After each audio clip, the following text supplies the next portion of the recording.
Eh, Muy buenas tardes, doctora. Haciendo presentación de la investigación que hice acerca de un ensayo clínico. Primero, destacar que la investigación, la cual fue investigada por mi persona, fue a través de la plataforma Cochrane, en la cual allí pude encontrar este ensayo clínico. Ensayo clínico, el cual titula Efectos adversos psiquiátricos en 3 ensayos de fase 3 con acetato de eslicarbazepina para las crisis de epilepsias tónico-clónicas focales. Comenzar también comentando algo acerca de la investigación, como por ejemplo, uno de sus objetivos que ellos mencionan al inicio y en el desenlace de su investigación fue de que ellos dicen que el acetato de eslicarbazepina es un medicamento que es muy usado en lo que serían las crisis convulsivas. Este medicamento es de consumo oral que se administra una vez al día para exactamente el tratamiento de las epilepsias focales. Entonces, en este ensayo clínico lo que se evalúa son los factores de riesgo para el desarrollo y acontecimientos adversos que este medicamento vaya a poderles generar a los pacientes más adelante. En los ensayos clínicos con este medicamento, también abreviado ESL, eh, fueron usados en adultos que ya padecen convulsiones. Ellos usaron un método de análisis post-hoc, el cual evaluó datos agrupados de 3 ensayos que ya estaban en lo que sería la fase 3. Entonces, estos fueron aleatorios a un comienzo, fueron de esos mencionados doble ciego y controlados también con placebo. Entonces, después de un periodo en el cual tuvieron 8 semanas los pacientes estando en esta investigación, eh, los pacientes fueron asignados al azar, al igual para poder recibir lo que serían los placebos, los cuales se les dieron en 400 miligramos. Después de eso, hubo otro grupo que tuvieron 800 miligramos, otros 1200 miligramos. Esto en cuanto a al medicamento del ESL. La incidencia en sí fueron evaluados según tres criterios distintos. Entre uno de ellos eran los antecedentes médicos de trastorno psiquiátrico, su uso inicial de psicofármaco y la puntuación de la escala de clasificación de la depresión de Montgomery-Åsberg, o también denominado el MADRS, MADRS. Su línea de base fue de 0,6, de 7 a 19 y de 20 a 34. Esos fueron los valores que se consideraron para los pacientes. Bueno, ese fue como un pantallazo de la investigación y criterios que yo tuve al momento de evaluar este ensayo clínico. Entonces, en la primera pregunta, como bien dice, si se orienta el ensayo clínico a una pregunta claramente definida, la respuesta es sí, por la razón que la pregunta científica que tiene este ensayo es si el fármaco ESL, cuáles son cuáles son sus contraindicaciones a largo plazo. Luego tenemos una población de estudio definida, sí la tenemos. La intervención realizada hubo una intervención, también hubo una comparación y los desenlaces considerados, tanto los positivos como los negativos, también fueron descritos.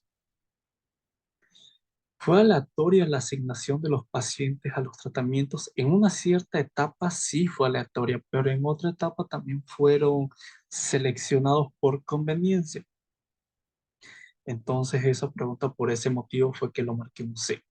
Se mantuvo oculta la secuencia de aleatorización. Eso es algo que no mencionan, pero da a entender de que no fueron ocultas. Son iguales en línea basal. Tampoco es algo que mencionan, por esa razón es que igual opté por ponerla la opción no sé. Se mantuvo la comparabilidad de los grupos a través del estudio.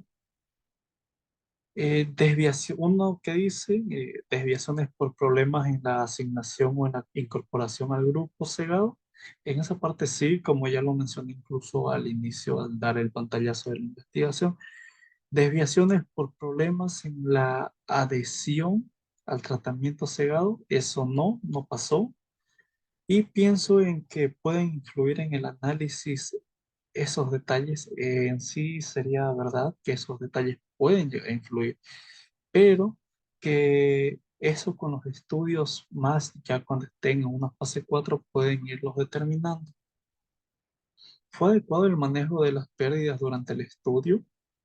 ¿Difieren según el grupo? Eso la verdad no difieren. Las pérdidas pueden depender de su valor, tampoco es algo que mencionan, la verdad. Y se hace un análisis de sensibilidad. Sí, se realizó un análisis de sensibilidad a los pacientes al momento de darles lo que es el consentimiento informado, informarles todo lo que deberían hacer, la sensibilidad incluso a los medicamentos y demás. Entonces, sí se realizó eso. ¿Fue adecuada la medición de los desenlaces?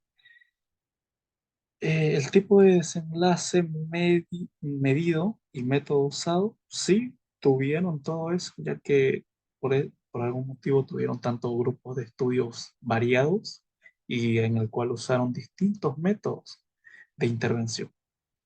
Cegamiento, es decir, paciente clínico, analizador, hubo eso, también lo mencioné al principio del video. ¿Es diferencial o la medición o no? Sí, es diferencial porque igual se le asignaron lo que son distintas cantidades de dosis, entre 400 y 800, no recuerdo si 1200 miligramos igual. Se evitó la comunicación selectiva del resultado.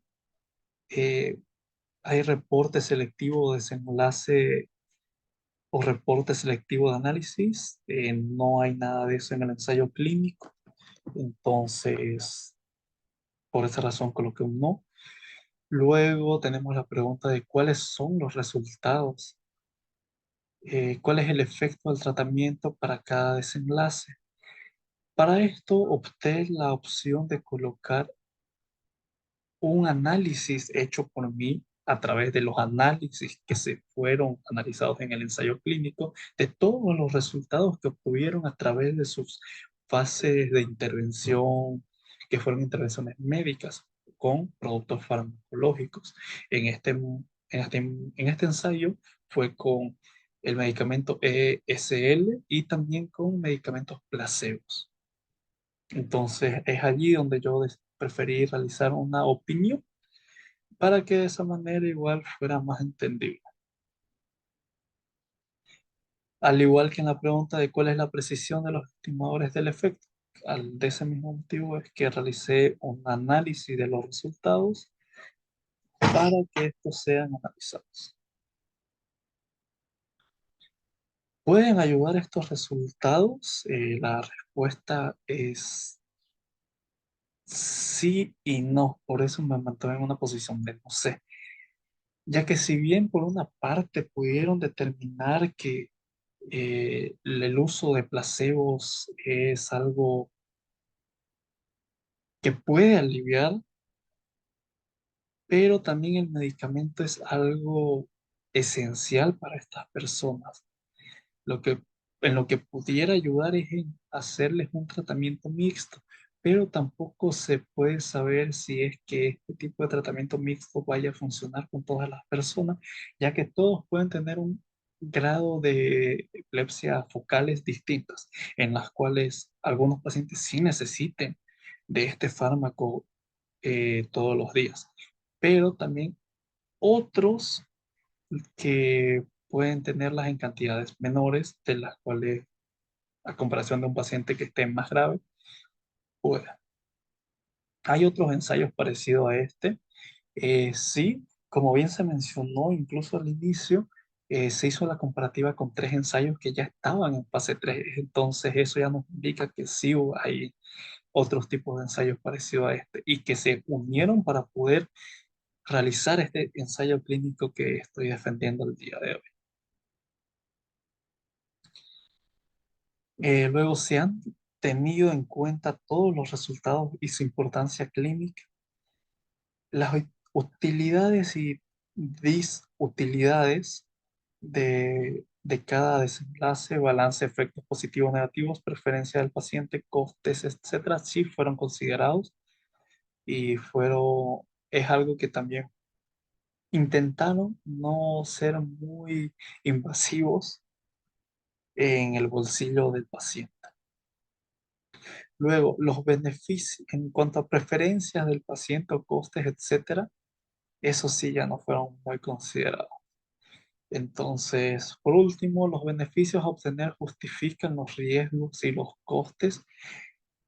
Personalmente digo que sí, por el hecho de que puede llegar a disminuir todas esas complicaciones clínicas que pueden llegarles a surgir más adelante. Por ese motivo, yo creo que sí justifica todo. Pero, como también mencioné, eso va a depender de el paciente. Eh, con esto concluyo la defensa del ensayo clínico y gracias.